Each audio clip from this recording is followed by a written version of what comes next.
નમસ્કાર, આપ જોઈ રહ્યા છો spark today news. Surat SOG પોલીસે 120 ગ્રામ એમડી ડ્રગ્સ સાથે એક આરોપીને ઝડપી પાડ્યો છે। પોલીસે આરોપી શિવરાજ ઝાલાને ભાઠેના પંચશીલનગરમાંથી ઝડપી પાડ્યો છે। આરોપી પાસેથી ₹12 લાખનું એમડી ડ્રગ્સ, રોકડ ₹16 લાખ તથા 2 લોડેડ પિસ્તોલ પણ મળી આવ્યા છે। આરોપી પોલીસથી બચવા પોતાના સાગરીતો સાથે વોકી ટોકીથી સંપર્કમાં રહેતો હતો।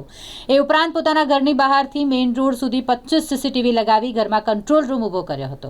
પોલીસ છુપી રીતે બાઇકો સાથે રેડ કરવા પહોંચી હતી। આરોપી મારામારી, જુગાર, લૂંટ, ડ્રગ્સ, હત્યા સહિતના અનેક ગુનાહિત ઇતિહાસ ધરાવે છે તથા ઉમરા, લૂંટ અને લિંબાયત ગુનામાં પણ તે નાસ્તો ફરતો હતો। આખરે આ આરોપી શિવરાજ ઝાલાને ઝડપી પાડવામાં આવ્યો છે।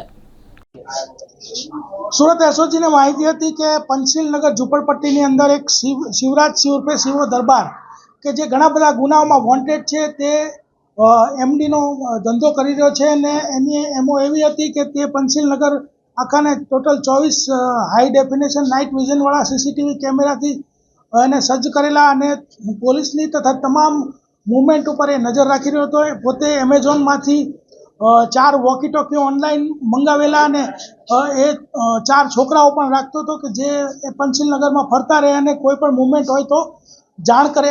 આવું જે એનું હતું એની અંદર એસઓજીના બાતમી મળી કે આ ડ્રગ્સ વેચી રહ્યો છે, તો એસઓજીના ટોટલ અધિકારી અને કર્મચારી ટોટલ 20 બાઇક લઈને અલગ અલગ દિશાઓમાંથી જઈ અને જેનું ઘર છે એને કોર્ડન કરી અને એની અંદરથી 118 ગ્રામ એમડી જે 11,83,600નું થાય છે, તે ઉપરાંત એના 2 મોબાઈલ ફોન, પછી 2 લોડેડ પિસ્ટલ મળી આવેલ છે તથા 4 વોકી ટોકી અને ટોટલ 16 લાખ રોકડા રૂપિયા જે છે મળી આવેલ છે। એના વિરુદ્ધમાં એને અટક કરી અને ધોરણસર કાર્યવાહી કરવામાં આવેલ છે। તે ઉપરાંત એની પાસેથી માલ જે લઈ જતો હતો એવો મોહસિન છત્રી જે છે તેને પણ ધરપકડ કરેલ છે। ઇમરાન ગડ્ડી છે જેનું નામ ખોલેલું છે ને જે વોન્ટેડ છે, તથા જે માલ છે મુંબઈથી વિનોદ વર્મા પાસેથી લાવતો હતો તેનું પણ જે નામ છે તે એફઆઈઆરમાં ખોલેલ છે।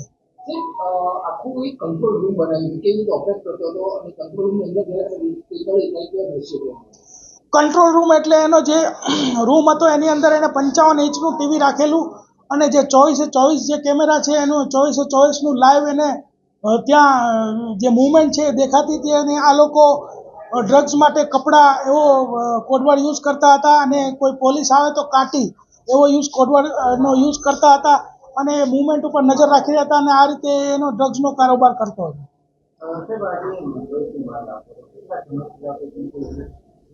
આ બહુ જ જૂનો ગુનેગાર છે। એના વિરુદ્ધમાં 15 ગુના ઓલરેડી રજીસ્ટર્ડ છે।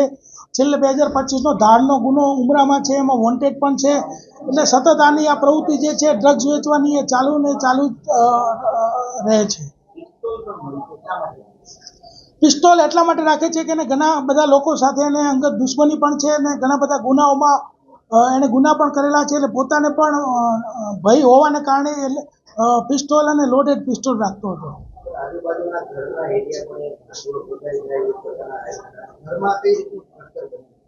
ઘરનું સ્ટ્રક્ચર એકદમ મજબૂત મકાન બનેલું છે અને એની અંદર પણ અમારી એસએમસીમાં જે છે તપાસ ચાલુ છે અને એમાં કંઈ પણ ગેરકાયદેસર હશે તો એના ઉપર પણ કાર્યવાહી કરવામાં આવશે।